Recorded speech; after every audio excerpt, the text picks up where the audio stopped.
గ్రామ స్వరాజ్యం, పల్లె పండుగ. పల్లెలే మనకు తిండి పెడతాయి, ఉపాధి కల్పిస్తాయి. కానీ అక్కడ ఇన్ఫ్రా క్రియేట్ చేయడంలో ఒక చిన్న చూపు అనాదిగా ఉంది. కూటమి ప్రభుత్వంలో వేరే శాఖలు తీసుకునే అవకాశం ఉన్నా కళ్యాణ్ గారు గ్రామీణాభివృద్ధి పంచాయతీరాజ్ శాఖను తీసుకుని పల్లె పండుగ ద్వారా పల్లెల రూపురేఖలు మార్చే పనిలో పడ్డారు. 7,213 కిలోమీటర్ల రోడ్లు వేసి పల్లెలకున్న కనెక్టివిటీని పెంచడమే కాకుండా ఉపాధి, ఆర్థిక వ్యవస్థకు ప్రాణం పోశారు.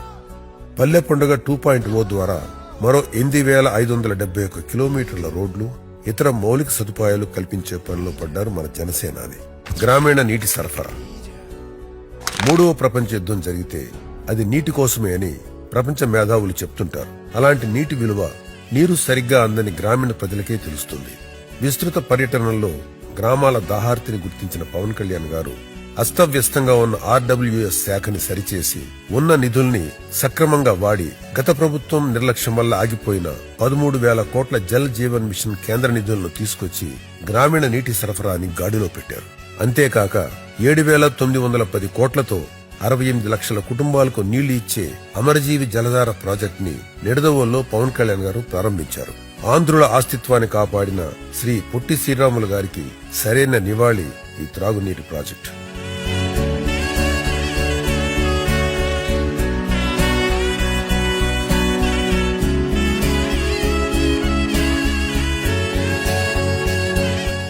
గతంలో చేయని పనులు చేసినట్లుగా చూపించడం, నిధుల్ని డైవర్ట్ చేయడం వంటి దారుణాలు ఉండేవి. ఏపీకి జేజేఎం నిధులు ఇవ్వం అనే పరిస్థితి నుంచి కేంద్రం నిధులు ఇవ్వటమే కాక రుణాలకు గ్యారంటీ ఇచ్చే వరకు వచ్చిన మార్పుకి కారణం పవన్ కళ్యాణ్ గారు. సత్యసాయి ట్రస్ట్.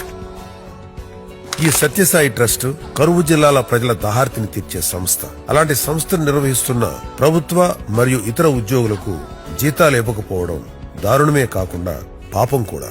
ఆ విషయం తన దృష్టికి రాగానే 30 కోట్లు విడుదల చేసి వారి జీతాల బకాయిలను తీర్చేలా చేశారు కళ్యాణ్ గారు. నిర్లక్ష్యం సాధారణం అయిపోయిన మన వ్యవస్థలలో స్పందించే మనసున్న నాయకుడు పాలనలోకి రావటం ప్రజలే కాక చిరుద్యోగులు కూడా కోరుకునే ఒక మంచి మార్పు. ప్రమోషన్స్. ఒక ప్రభుత్వ ఉద్యోగికి అది అటెండర్ అయినా IAS అయినా ప్రమోషన్ అంటే వాళ్ళ ఇళ్లలో అది ఒక పండుగ. ఈ విషయం ఒక ప్రభుత్వ ఉద్యోగి కొడుగ్గా, మనవడిగా పవన్ కళ్యాణ్ గారికి తెలుసు. అందుకే కొన్ని ఏళ్లుగా నిలిచిపోయిన ప్రమోషన్స్ ని బూజు దులిపి మరీ ఇచ్చారు. రూపాయి అవినీతి గాని, ఒక్క ఆరోపణ గాని, ఒక్క కోర్టు కేసు గాని లేకుండా పూర్తి చేశారు. పూర్తి చేయడమే కాకుండా వాళ్ళందరితో మాటామంతి కార్యక్రమం పెట్టి వాళ్ల కష్ట సుఖాలు తెలుసుకున్నారు. చాలా మంది ప్రమోషన్స్ తో రిటైర్ అవుతామని అనుకోలేదని చెమర్చిన కళ్లతో కృతజ్ఞతలు చెప్పారు. 2006 నుంచి మేము ఇప్పటికి 19 సంవత్సరాలు సర్వీస్ చేశాం సార్. మీరు వచ్చిన తర్వాత ఆగస్ట్ లో మేము గ్రేడ్ 3 నుంచి 2కి వచ్చాం సార్. ఇప్పుడు రీసెంట్ గా గ్రేడ్ 1 తీసుకుని మేము గ్రేడ్ 1 పొజిషన్ లో ఉన్నాం సార్. మీ దయ వల్ల మేము విత్ ఇన్ షార్ట్ పీరియడ్ లో 2 ప్రమోషన్లు తీసుకున్నాం సార్. ఇంకో ప్రమోషన్ కూడా ఇచ్చారు సార్. మాటా మంత్రి అనే మంచి ప్రోగ్రాం పెట్టి మాకు 3వ అవకాశం ఇచ్చారు సార్. అలానే పంచాయతీరాజ్ శాఖకు స్పష్టమైన రూపు ఇస్తూ డివిజనల్ డెవలప్మెంట్ ఆఫీసులను అన్ని రెవెన్యూ డివిజన్స్ లో ఏర్పాటు చేశారు. గ్రామీణ ఆంధ్రప్రదేశ్ పనుల విషయంలో ఇక ఏమాత్రం సాకులకు ఆస్కారం లేకుండా చేస్తున్నారు మన కళ్యాణ్ గారు. మంత్రివర్యులు వచ్చిన తర్వాత చక్కగా పంచాయతీని ప్రక్షాళనము అంటారు. అంటే కింద స్థాయి నుంచి కూడా పై స్థాయి వరకు వారు చేరి ఉన్న సర్వీసులను బట్టి వాళ్ళకి వచ్చే ప్రమోషన్లు అన్ని కూడా చక్కగా వారు అధ్యయనం చేసి ఇప్పటి వరకు కూడా మంచి మార్గంలో నడిపిస్తూ ఉన్నారు. మేము ఉన్నంత వరకు కూడా మంత్రివర్యులకు రుణపడి ఉంటాము. ఈ ఏదైతే పంచాయతీరాజ్ లో గత 30 సంవత్సరాల నుంచి లేనటువంటి సంస్కరణలు తీసుకొచ్చి సీఎం గారు, ఆయన డిప్యూటీ సీఎం గారు మరి 10,000 మందికి పైగా మరి ప్రమోషన్స్ కల్పించారు వివిధ స్థాయిల్లో.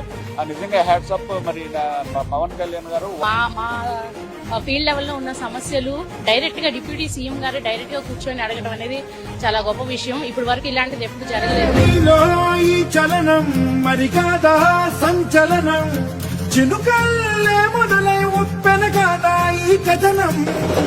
మీరు చెప్పిన ఇన్స్ట్రక్షన్ ప్రకారం ఇంతకు ముందు CEOs ని ఫ్రంట్ లో కూర్చోబెట్టి, తర్వాత డెప్యూటీ CEOs ని, తర్వాత DPOs ని, తర్వాత లాస్ట్ కి పంచాయతీ సెక్రటరీస్ ని కూర్చోబెట్టేవాళ్ళు. బట్ నిన్న ఈవినింగ్ మీరు ఇచ్చిన ఇన్స్ట్రక్షన్ ప్రకారం పంచాయతీ సెక్రటరీస్ ని, CEOల్ని ఎంపీడీఓని అందరినీ ఈక్వల్ గా ట్రీట్ చేస్తూ మనం అందరినీ ఫ్రంట్ లోనే కూర్చోబెట్టాం సార్. పంచాయతీరాజ్ శాఖ అని ఒకప్పుడు అనుకునేవారు సార్, ఇప్పుడు పవన్ రాజ్ శాఖ అని పిలవాలనిపిస్తుంది. పంచాయతీరాజ్ వ్యవస్థలో ఎంత చేసినా ఏముంది అనే సమయంలో అద్భుతమైన అవకాశం మన పంచాయతీరాజ్ శాఖ మార్చులు డిప్యూటీ సీఎం గారి రూపంలో కల్పించిన దేవుడికి నేను ముందుగా కృతజ్ఞతలు తెలియజేసుకుంటాను సార్. ఒక హీరోగా మా మనసులో ఉన్న హీరో సార్, కానీ అలాంటి వ్యక్తి మాకు మినిస్టర్ గా వచ్చినందుకు, ఒక పంచాయతీరాజ్ వ్యవస్థని రాజులా పరిపాలించే అధికారి మాకు వచ్చినందుకు తెలియజేస్తున్నాం సార్.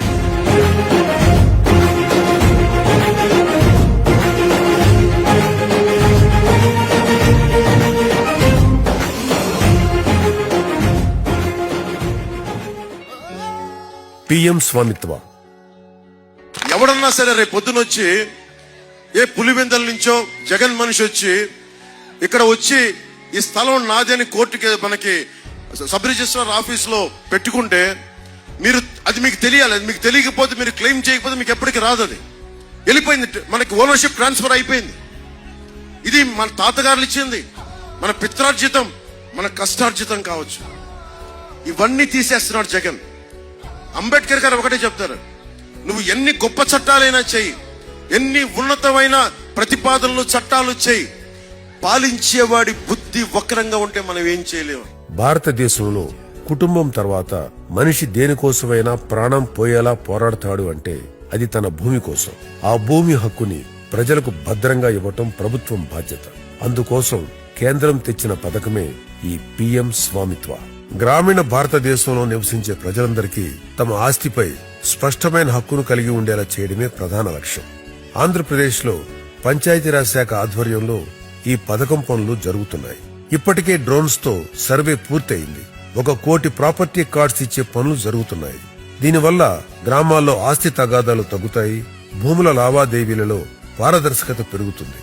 ల్యాండ్ టైటిలింగ్ యాక్ట్ అనో, సర్వే రాళ్లపై, పాస్ పుస్తకాలపై తమ ఫోటోలు ఉండాలనో కాకుండా గతంలో ఉన్న సమస్యలు పరిష్కరించి ప్రజలకు పూర్తి భరోసా కల్పించేలా ఈ పథకాన్ని అమలు చేస్తున్నారు కళ్యాణ్ గారు. ఎన్నో ఏళ్లుగా గ్రామ కంఠాలోని భూముల్లో ఇళ్లు, దుకాణదారులకు ప్రభుత్వం తీపి కబురు చెప్పింది. ఆయా స్థలాలకు యాజమాన్య హక్కులు కల్పించే స్వామిత్వ కార్యక్రమాన్ని గాడిలో పెడుతోంది. వైసీపీ హయాంలో నామమాత్రంగా చేసి జగన్ ఫోటోలతో ఇచ్చిన పుస్తకాల స్థానంలో ప్రభుత్వ చిహ్నంతో కొత్త కార్డులు అందుబాటులోకి రానున్నాయి. గ్రామ సభల్లో వరల్డ్ రికార్డు. పరిపాలనలో ప్రజలను ఎంత ఎక్కువ ఇన్వాల్వ్ చేస్తే అవినీతి అంత తగ్గుతుందనేది జగమెరిగిన సత్యం. ఆ క్రమంలో మొదట అడుగుపడాల్సింది గ్రామ సభ స్థాయిలో.